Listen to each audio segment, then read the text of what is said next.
Mabuhay at magandang araw sa inyong lahat. Ngayon naman, tuturuan ko kayo kung paano gumuhit ng isang simpleng ribbon at napakadali lang nitong gawin. Kaya tara, simulan na natin. Sa pagguhit ng ribbon, ang una nating gagawin ay guguhit tayo ng isang parisukat para sa gitnang bahagi ng ribbon.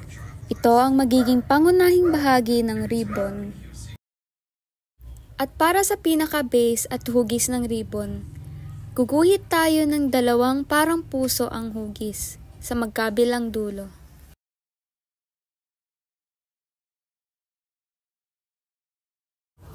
Gumuhit ng dalawang V-shapes sa ilalim ng bawat curve para sa dulo ng ribbon. Siguraduhin na ang V ay nakaharap pababa para magmukhang natural ang dulo ng ribbon.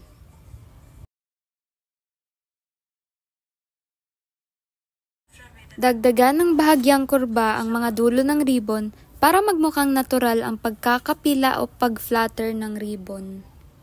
Sa gitnang bahagi ng ribbon, magdadagdag tayo ng dalawang curving na linya mula sa mga gilid patungo sa gitnang bahagi ng ribbon. Ito ay nagbibigay ng epekto ng pag-ikot ng ribbon. Gagamit tayo ng mga magagaan na linya upang madaling i-adjust ang mga ito kung kinakailangan.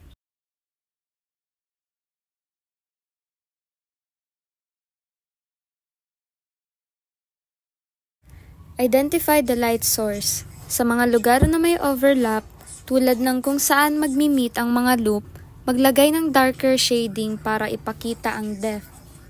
I-shade ang loob ng mga loop at mga bahagi na hindi directly natatamaan ng liwanag. Gumamit ng lighter shading sa mga areas na directly exposed sa light source.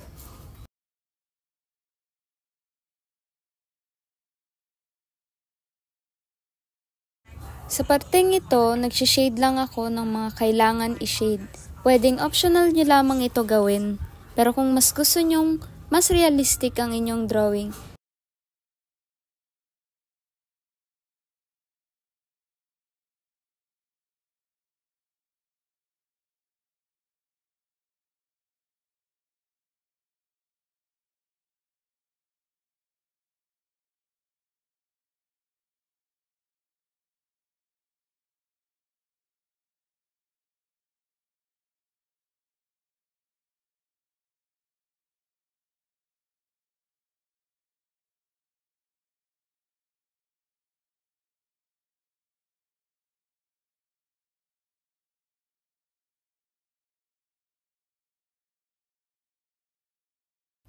i-refine ng mga linya at alisin ang mga excess guidelines.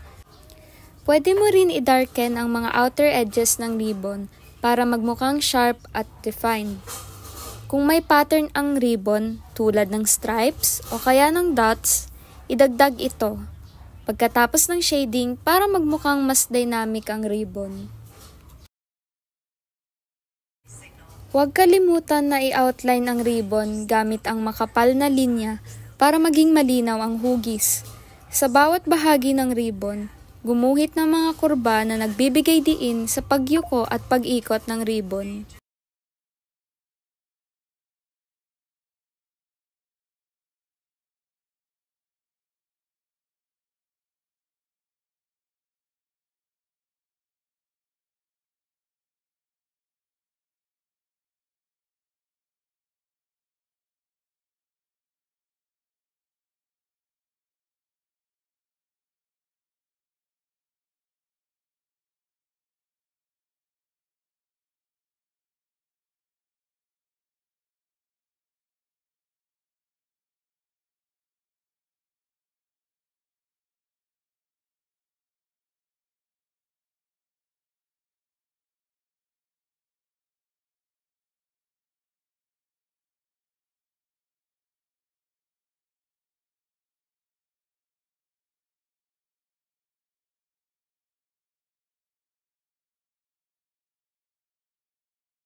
At ayan, natapos na natin ang ating ribbon. Sana nag-enjoy kayo sa paggawa nito At huwag kalimutan na mag-eksperimento sa iba't ibang kulay at iba't ibang shading techniques para mas mapaganda pa ang inyong ribbon.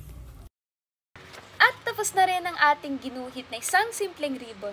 Sana'y magamit ninyo ang inyong mga natutunan sa pagguhit na ito at huwag kalimutang mag-like at mag-subscribe para sa mas marami pang tutorials. Paalam!